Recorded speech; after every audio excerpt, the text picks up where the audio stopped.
Bom dia, boa tarde, boa noite, tudo bem com vocês? Hoje nós vamos ter mais uma aula hoje sobre Revolução Industrial, né? O que foi a Revolução Industrial, onde ela ocorreu, por que ocorreu e como ela influenciou a humanidade. Bom, a Revolução Industrial ela ocorreu no século XVIII. O que foi? Foi um conjunto de mudanças, né, que aconteceram na Europa no século XVIII, XIX, que a principal particularidade é que houve, a maneira de produzir se modificou, né? Houve a introdução da máquina, então a maneira de produzir, que até aquele momento era utilizando a mão de obra humana, agora você introduz a máquina e muda completamente a maneira de produzir. Aonde que ocorreu, onde que começou a Revolução Industrial? No slide aí vocês estão vendo, nós temos a Grã-Bretanha, né? Especificamente a Inglaterra.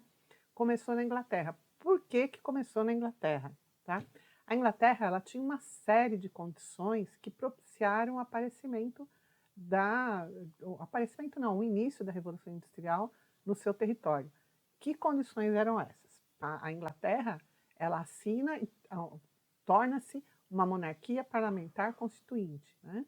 Ela não é mais uma monarquia absolutista, ela é uma monarquia parlamentar constituinte, é entregado o poder ao Guilherme de Orange, e agora o parlamento tem um poder muito grande, e boa parte do parlamento é burguês, então a burguesia agora vai ter muitos direitos políticos, e ela vai decidir o que é melhor para a burguesia. Isso vai favorecer o acúmulo de capital. Tem a assinatura também do ato de navegação, o slide aí representa mais ou menos o ato de navegação. O que esse slide está falando? Esse ato de navegação falava o seguinte: tudo que entrava e saía comercialmente da Inglaterra só podia ser com navio inglês.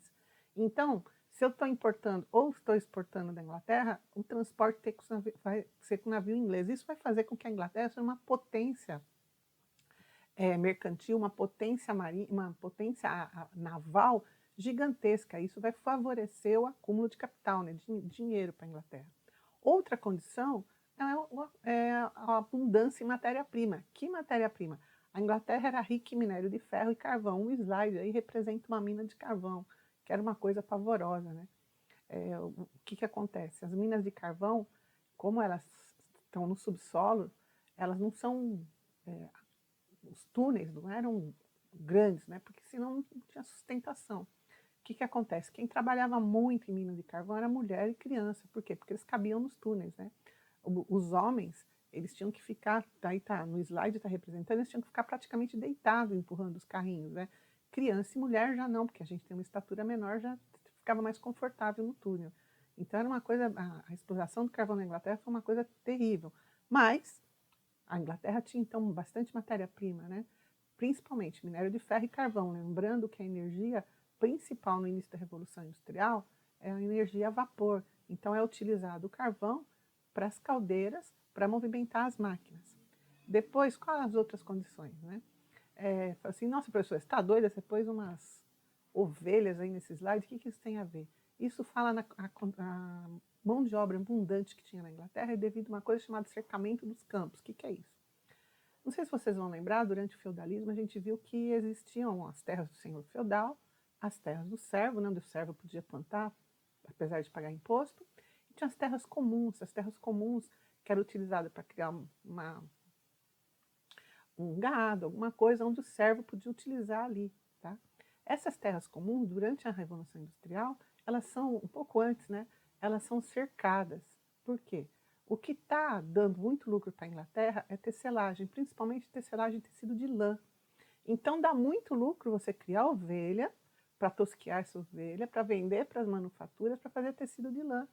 Então quando cercam-se essas terras públicas, né, tem esse cercamento dessas terras comuns, a grande maioria dos agricultores que plantavam nessas terras, eles ficam desempregados. Se eles ficam desempregados, ali no campo, eles não têm o que fazer. O que eles vão? Eles vão para a cidade, em busca de melhores condições de vida, em busca de emprego. Isso acontece o quê?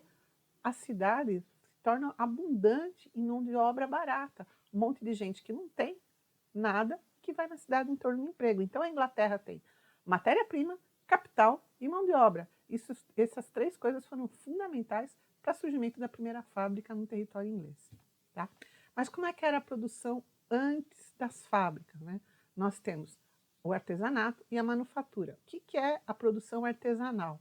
O artesão, ele domina todo o processo da produção. Então, eu coloquei aí para vocês no slide um artesão sapateiro. Então, ele corta o couro, ele tinge, ele coloca o ilhós, ele faz tudo, ele domina toda a produção é dominada pelo artesão sapateiro. Isso faz com que o quê? A produção é pequena e o sapato é muito caro, né? Porque o sapateiro ele leva um mês para fazer o sapato. Então, o valor da mão de obra dele é muito cara. Então, aliado ao valor alto da matéria-prima, o valor da mão de obra é muito alto. Essa era a maneira de produzir durante a Idade Média, antes da Idade Média até a Idade Média. Aí nós temos a manufatura. No fim da Idade Média, nós temos a manufatura. O que é isso, essa manufatura? Tá? Nós temos um comerciante, um burguês, ele compra matéria-prima, ele aluga um galpão, uma casa, e ele paga um salário para os artesãos. Então, são vários artesãos. Aí no slide você vê, tem vários artesãos, eles estão fazendo o sapato, então você tem uma distribuição de tarefas, não é uma linha de montagem ainda, mas quase uma linha de montagem, você distribui a tarefa, tá? E a matéria-prima não é mais do artesão, só que não tem a utilização de máquinas, eles usam ferramentas. Então, qual a diferença da matéria-prima para a maquinofatura, que é a fábrica? A introdução das máquinas. A manufatura, você tem uma divisão de trabalho, mas você ainda tem a utilização somente de ferramentas. Você não tem a utilização da máquina ainda, tá? Como que surgiram as primeiras fábricas, né? As primeiras fábricas, como a Inglaterra tinha capital, ela começa a investir em novas tecnologias, né? Então, essas novas tecnologias vão acabar inventando as máquinas. Por exemplo, a máquina a vapor, que foi inventada em 1760, foi o pontapé inicial para o surgimento das primeiras dos primeiros teares a vapor, né, teares que não eram mais manual, para surgir as primeiras tecelagens. Então, quando a Inglaterra começa a investir nessas novas tecnologias, e principalmente a partir do motor a vapor, começa a surgir as primeiras máquinas. O surgimento do tear movido à energia do vapor é o pontapé inicial para o início da fábrica, tá? É lógico que as primeiras fábricas são bem diferentes do que são hoje, tá? Eles eram galpões improvisados, úmidos, sem ventilação, sem janela, sem banheiro. Eram galpões feitos para proteger a máquina. Ali o importante era a máquina e não o trabalhador. Tá? Então aqui nós temos, no slide nós temos as primeiras máquinas a vapor, inclusive eu coloquei um tear a vapor para vocês verem ali. É uma geringonça gigante mas que assim aumentou a produção. Qual é o diferencial agora? Até na manufatura, se no artesanato o artesão demorava um mês para fazer um sapato, na manufatura, em uma semana, ele fazia um sapato, então o preço já vai caindo, porque você tem uma produção maior. Com a introdução da fábrica, você consegue fazer um sapato nas primeiras fábricas por dia, né? Hoje acho que leva uma hora para fazer um sapato. Mas nas primeiras fábricas você consegue fazer um sapato por dia, então a produção aumenta. O que acontece? O preço cai. Então, quanto mais mercadoria você produzir, mais o preço abaixa, tá? Como eram as primeiras fábricas? Como eu falei para vocês, as primeiras fábricas eram galpões improvisados para proteger a máquina. Então, elas eram sujas, elas não tinham ventilação. Como se usa uma caldeira a vapor, as fábricas, além de tudo, elas eram úmidas, o chão era úmido, tinha água que gotejava dessas máquinas a vapor. Então não tinha ventilação, não tinha banheiro. Essas fábricas elas eram feitas para proteger a máquina e não para dar condições para o trabalhador. A condição do trabalhador era horrível, eles trabalhavam às vezes mais de 80 horas por semana, as fábricas eram muito insalubres, úmidas, sujas, se utilizava muito a mão de obra feminina, a mão de obra infantil, né? O slide aí mostra umas crianças que eles têm no máximo 6 anos, manuseando um tear, que é extremamente perigoso. Por quê? Porque o ser humano, na época, era descartável. Lembra que eu falei para vocês? Até hoje, né? É considerado descartável, mas lembra que eu falei para vocês que a Inglaterra tinha uma mão de obra abundante? O que acontece? O trabalhador, mão de obra barata, ele não tinha direito nenhum. Se amputasse um dedo, se ele ficasse doente, ele vai trabalhar? Ele não ganha. Se ele não vai trabalhar, ele morre de fome. Então, as primeiras fábricas, esse processo de revolução industrial foi muito duro para o trabalhador, principalmente porque quando você começa as primeiras fábricas, o trabalhador ele perdeu todo o conhecimento que ele tinha. O sapateiro ele detinha o conhecimento de fazer o sapato. Então, a mão de obra dele era importante, era valiosa. O trabalhador das primeiras fábricas, ele só tem que apertar o botão da máquina, ou empurrar uma alavanca para lá e para cá.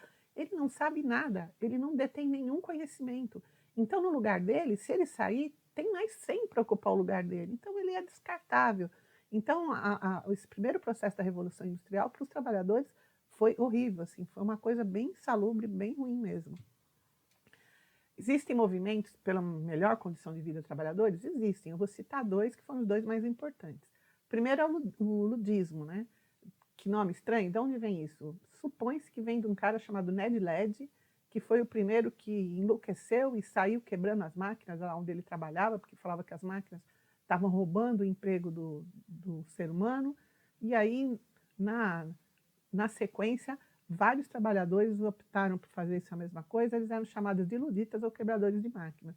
Então, eles achavam que, quebrando as máquinas, eles iam deter o progresso. É óbvio que não funcionou, né? Eles foram considerados contra a lei. Quem fosse quebrando uma máquina ia preso, podia até ser condenado à morte, né? Podia ser enforcado. E nós temos o movimento cartista. Da onde que vem isso? Vem de uma carta que os trabalhadores mandaram para a rainha, acho que era a Rainha Vitória, e eles pediam participação política, eles pediam melhores condições de trabalho, e por isso que é cartista, vem realmente dessa carta que foi mandada para a Rainha Vitória. Tá? O que eles queriam? Eles queriam uma participação política maior e melhores condições de trabalho, óbvio. Quais os resultados da Revolução Industrial? Surgiram novas tecnologias, né? Então a locomotiva, estrada de ferro, telégrafo. No rastro aí das invenções das primeiras máquinas para as fábricas, foram inventadas outras máquinas que vai progredir aí o mundo.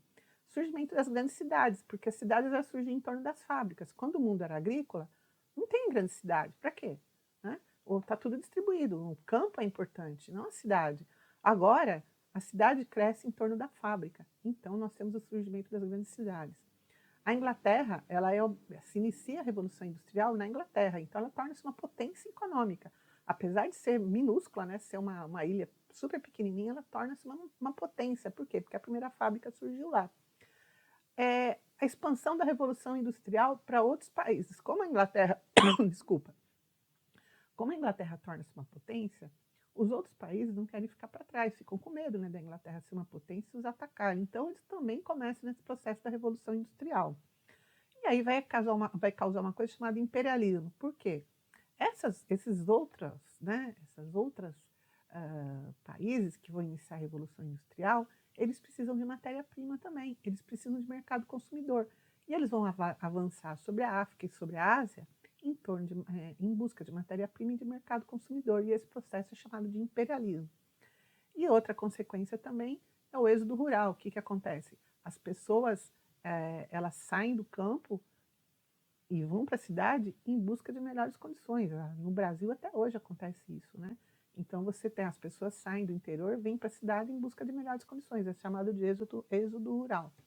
Causa também o quê? A poluição. Mas é isso aí. Aí nós terminamos aqui, mais uma aulinha. Até a próxima. Fiquem bem. Um beijo e até mais.